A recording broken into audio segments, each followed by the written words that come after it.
Ya, teman-teman semua yang saya sayangi, saya El Asamau, saya baru divonis menderita atau positif COVID-19, Corona, yang lebih dikenal. Mungkin tadi banyak sekali teman-teman atau keluarga, kakak adik yang menelpon konfirmasi secara langsung. Pada kesempatan ini saya ingin berbagi kronologisnya seperti apa sehingga saya sampai terpapar virus corona dan apa saja yang saya lakukan selama ini. Yang pertama saya ucapkan terima kasih kepada Rumah Sakit Umum Profesor Yohanes Kupang karena perawatnya luar biasa, dokter-dokternya bekerja dengan maksimal.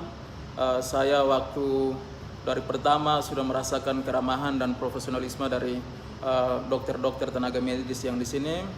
Terima kasih banyak-banyak. Dan saya sebenarnya kondisi sekarang ini sangat stabil karena gejala-gejala yang muncul pada penderita atau suspek itu seperti kita ketahui mereka mungkin merasakan demam dan lain-lain, tetapi saya puji Tuhan dalam kondisi yang prima. Nah, teman-teman semua, saya dari Alor dan sementara ada kegiatan persiapan untuk studi lanjut di Yogyakarta, tetapi waktu keberangkatan kami ke Yogyakarta itu sebelum ada larangan atau semacam informasi resmi dari WHO untuk tidak beraktivitas dan lain sebagainya di luar rumah. Sehingga waktu itu bulan lalu tepatnya tanggal 1 Maret atau tanggal 1 Maret saya sudah ada di Yogyakarta dan kelas pertemuan berjalan sebagaimana mestinya. Dan satu minggu setelah di Jogja itu kami ada dipanggil untuk kegiatan di Jakarta. Nah, selama kegiatan 1 minggu di Jakarta ini kemungkinan besar saya terpapar di sana dan itu berlangsung dari tanggal 9 sampai tanggal 13 Maret. Nah, tanggal itu saya merasa bahwa kondisi tubuh saya itu tidak berubah karena memang waktu dari Alor pun juga saya sering meriang karena mungkin kelelahan dan saya sedikit bermasalah dengan lambung, asam lambung, sehingga saya merasa itu memang asam lambung. Sehingga kondisi tidak berubah, saya tetap meriang, badan sakit, dan itu berlanjut sampai kegiatan di Jakarta itu. Nah, pas ketika ada di Jakarta, kami diinformasikan setelah tanggal 15 itu bahwa semua kegiatan harus dihentikan. Dan kegiatan yang ada di Yogyakarta itu juga dipindah menjadi online, sehingga kami tidak ke kelas dan saya mengambil keputusan untuk kembali ke Kupang saat itu. Tetapi karena saya belum merasa bahwa ini menjadi ancaman tersendiri untuk saya coba mengambil keputusan untuk pulang ke Kupang. Kenapa? Karena ya riwayat sakit saya tadi bahwa memang saya harus mendapat penanganan. Kalau kembali ke Kupang, istri bisa atau mertua bisa siapkan makan, minum dan pengobatan di rumah, sehingga saya mungkin bisa lebih cepat pulih untuk ketika saya ada di Kupang. Dan saya tanggal 18 Maret sebelum ke Kupang itu saya singgah di Bali.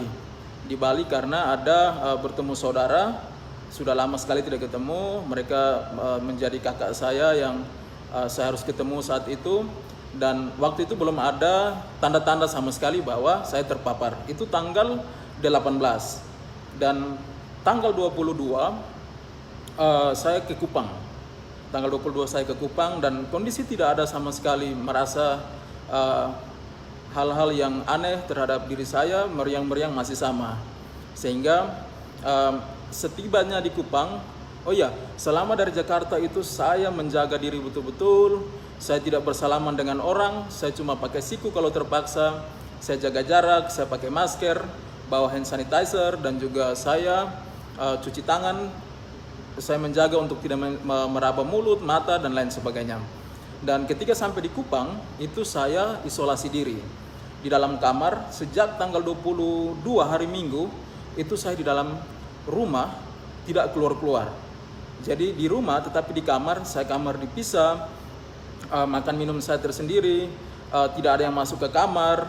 Lalu saya coba untuk mengerjakan beberapa hal yang saya senangi, mendengar musik, membaca, sempat juga menulis buku dan sampai selesai karena saking lamanya saya di kamar. Dan saya tidak merasakan hal-hal aneh yang terjadi dalam diri saya, sehingga saya coba isolasi diri dulu. Tetapi pada saat sekitar tanggal 26-25 itu saya mendengar bahwa satu teman kami yang di Jakarta kegiatan itu PDP dan dia positif, sehingga itu mendorong saya untuk segera ke rumah sakit dan periksa. Jadi saat itu tanggal 27 Maret saya langsung ke rumah sakit umum. Di sana sudah ada posko Satgas di sana. Saya diambil darah dan juga diambil saya swab dan saya diperbolehkan pulang, dikasih obat. Mereka janjikan dari tanggal 27 itu tanggal 4 hari Sabtu kemarin itu harusnya hasil sudah ada, 1 minggu ditelepon. Tetapi selama saya tunggu, saya di dalam masa isolasi itu saya tidak keluar-keluar, tetapi kok lama sekali hasilnya belum keluar. Padahal itu sudah dari tanggal 27 dan tidak keluar-keluar. Saya tunggu sampai tadi tanggal 9, dari tanggal 27 sampai tanggal 9 baru saya dikasih informasi bahwa saya positif. Dan saya rasa ini agak terlambat untuk menyampaikan ke saya karena ini jeda waktu sudah terlalu lama. Sejak dari Jakarta itu sampai di Kupang itu dihitung, atau dari Bali itu bahkan dihitung sudah hampir 20 hari lebih. Saya ada di luar, puji Tuhan saya kondisi stabil. Saya telepon kakak yang saya ketemu di sana, orang-orang yang saya ini semua dalam keadaan stabil, puji Tuhan. Dan kembali lagi saya menunggu ini seperti lama sekali. Jadi 2 hari 3 hari lalu saya kayak mengambil kesimpulan sendiri, saya tidak kenapa-kenapa. Karena hasil tidak keluar-keluar, saya sempat berpikir bahwa hasil saya negatif sehingga tidak ditelepon oleh pihak rumah sakit. Dan saya sudah sempat keluar, saya jaga jarak tetap, saya pakai masker, ketika keluar saya pakai hand sanitizer dan lain sebagainya. Saya tidak kontak dengan siapa-siapa. Mungkin dekat, berdiri dekat, tetapi mau berjabatan tangan atau apa tidak sama sekali. Sehingga saya tadi baru ditelepon untuk datang swab untuk yang kedua kali dan dinyatakan positif corona. Suatu hal yang saya tidak pernah bayangkan bahwa ini akan terjadi di saya, apalagi kita tahu bahwa NTT ini menjadi provinsi yang belum terpapar sama sekali. Dan ketika saya disampaikan oleh dokter bahwa saya positif, dokter sampaikan saya hari pertama, ini rambut saya juga belum digunting karena di dalam rumah saja, biasanya pendek tapi ini sudah panjang sekali. Dokter sampaikan bahwa saya orang pertama yang dinyatakan positif corona. Dan saat itu saya langsung diminta untuk isolasi di rumah sakit, ada di rumah sakit umum daerah. Dan istri saya, keluarga di rumah, puji Tuhan sekali lagi karena semua dalam keadaan sehat walafiat dan tidak ada gejala apapun itu. Tetapi mohon doa semuanya baik-baik saja, karena saya sebagai orang yang ada di luar terus kembali ke NTT ini karena suatu keharusan. Saya harus kembali karena posisi saya sakit di sana, dan sakit itu sudah terbawa dari alor sebenarnya. Dan saya coba cek juga di Siloam dan di sana ternyata saya negatif untuk tipes, tetapi gejala itu saya rasakan terus, sehingga ini bukan hal baru untuk saya. Termasuk saat ini juga tetap badan tidak enak, tetapi ini hal yang sama yang saya alami sejak masih dari alor kemarin. Dan kembali lagi kenapa saya harus pulang, saya harus mendapatkan pengobatan, perawatan dari keluarga sehingga makan saya stabil. Karena kalau lambung makan tidak stabil, apalagi di Jogja semua sudah lockdown dan susah untuk mencari makan, apalagi untuk saya yang sendiri mungkin ada kesulitan tersendiri untuk saya.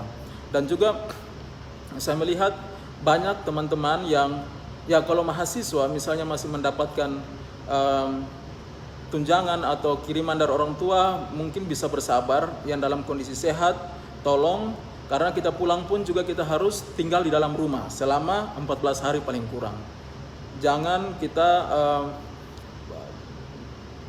mengambil keputusan untuk langsung pulang karena risikonya sangat besar sekali.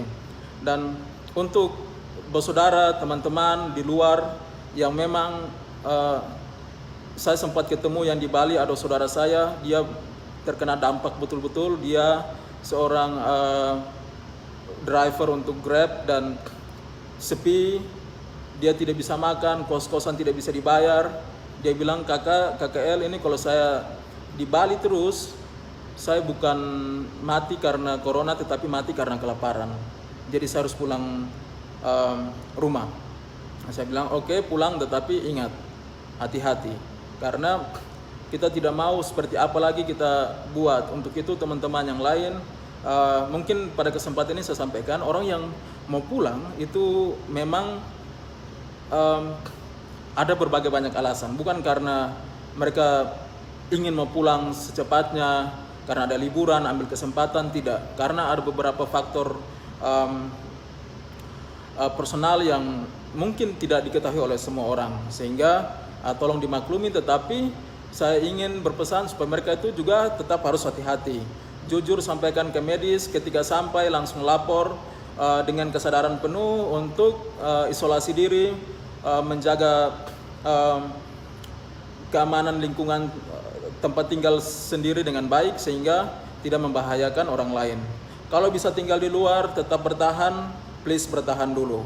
Dan pada kesempatan ini juga saya ingin menyampaikan bahwa untuk teman-teman yang sempat bersentuhan atau berinteraksi dengan saya tahu bahwa teman-teman pasti kaget semuanya. Saya juga kaget sekali tadi, tetapi saya coba berpikir kenapa sudah hampir 20 hari saya masih dalam keadaan stabil, karena aktivitas selama 20 hari ini saya bawa dengan hal-hal yang positif. Segala hal tentang stres dan lain-lain saya coba buang, saya mendengar musik dan saya membaca, saya menulis, saya coba ikut kegiatan-kegiatan untuk penggalangan dana untuk COVID dan lain sebagainya. Dan saya rasa ini sangat membantu sekali, sehingga untuk kita mungkin tidak harus takut, waspada, wajib kita harus menjaga, karena kita bukan menjaga diri kita harus menjaga para medis, semuanya kita saling menjaga. Tetapi namanya virus yang tidak terlihat ini bisa terpapar kapan saja, dan dia tidak tanpa, kalau saya kasusnya tanpa disengaja, tanpa saya sadari, tanpa bermaksud apa-apa, dan saya merasakan ini, sehingga saya mengalami ini, sehingga saya mohon dukungan dari semua keluarga, teman yang nonton video ini. Tolong dukung penderita atau suspek COVID-19. Karena apa? Dukungan itu penting sekali. Jangan sekedar telepon, tanya sakit apa, rasa apa, karena teman-teman para medis ini sudah cukup baik, mereka sudah terlatih untuk menangani para pasien. Sehingga ketika teman-teman menunjukkan simpati atau rasa sayang, saya tahu banyak sekali di luar yang menyayangi saya, keluarga kami, dan akan memberikan simpati. Tetapi saya punya request, yang pertama jangan tanya kondisi saya, karena sekarang teman-teman lihat saya sehat-sehat saja, rasa meriang, tapi ini sudah dari alor, waktu 2 bulan yang lalu. Ini masih terbawa terus. Saya sehat-sehat saja, tolong jangan tanya bagaimana kondisi, karena saya baik-baik saja. Tetapi saya minta kalau mau kontak saya, kalau telepon mungkin saya tidak angkat karena saya harus istirahat, tetapi berikan kata-kata yang memotivasi saya. Setidaknya kalau saya bisa request hal-hal apa yang menjadi kesan positif yang baik dari saya selama ini untuk teman-teman, kenalan semua, sehingga saya termotivasi untuk bisa sembuh dengan imun yang baik, dengan makan yang baik, saya bisa pulih dan ini bisa menjadi pertimbangan untuk yang lain juga. Untuk itu teman-teman, terima kasih sudah banyak yang telepon. Saya tidak tahu harusnya dirahasiakan, tetapi dari jam 4 sore sampai sekarang jam 11 mau jam 12 ini banyak sekali yang menghubungi saya. Saya tidak tahu mereka dapat informasi dari mana. Bahkan kakak saya di Bali, semua istri ditelepon, ditanya posisi di mana. Terima kasih banyak karena itu sudah sangat membantu kami dengan menunjukkan perhatian Bapak Mama semua. Tentunya karena ada kewaspadaan juga. Tetapi saya mohon sekali tolong kasih kami support. Kasih kami support please Bapak Mama yang suka melawak, berikan kami yang penuh dengan humor sehingga kami terhibur dan kami bisa pulih dengan sendirinya. Mohon doanya juga, tolong mendukung, tetap waspada dimanapun karena saya tidak pernah menyangka bahwa ini akan terjadi di diri saya. Tuhan Yesus luar biasa baik sekali dan saya mengetahui hasilnya walaupun terlambat, tetapi saya mengetahui dan bisa mendapat penanganan. Sekarang saya lagi diisolasi. Saya akan tetap menunggu hasil sambil melakukan beberapa aktivitas. Saya akan tetap berkomunikasi dengan teman-teman semua juga, tetapi tolong supaya jangan sampai, kalau menghakimi mungkin tidak, tetapi menanyakan hal-hal yang akan menjurus kepada saya untuk berpikir dan saya akan stres, termasuk keluarga saya. Tolong dukungannya. Saya sekali lagi minta berikan hal-hal yang menjadi kesan baik untuk Bapak Mama, teman-teman, kakak adik yang mengenal kami secara personal, yang pernah ketemu dimanapun itu. Tolong bisa WA, bisa melalui Facebook atau melalui video ini bisa mengirimkan suatu nada positif sehingga kami bisa cepat pulih. Karena sejujurnya kami ingin sekali berbuat banyak, kami ingin sekali berbakti, tetapi kondisi seperti ini semoga menjadi pelajaran untuk semua. Yang paling terakhir, tolong ikuti anjuran pemerintah, teman-teman. Tolong sekali, pakai masker, wajib kemanapun keluar. Jangan bilang, oh itu ada di Jawa, ada di luar. Sekarang di NTT ada, dan tanpa saya, ini bukan hal yang saya inginkan, tetapi terjadi di saya. Saya mohon teman-teman pakai masker, selalu cuci tangan, tinggal di dalam rumah, keluar untuk yang penting-penting. Kita tidak tahu di luar sana siapa yang sudah kena, karena pasti ada saja yang sudah kena tetapi mereka tidak tahu. Ini ada di NTT, ada di Kupang sekarang. Tolong Bapak Mama bisa untuk mendengar ini teman-teman semua dan menjaga diri keluarga masing-masing.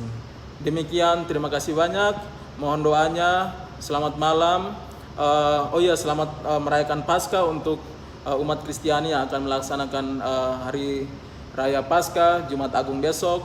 Tetap waspada dan sekali lagi ikut anjuran pemerintah. Selamat malam. Salam.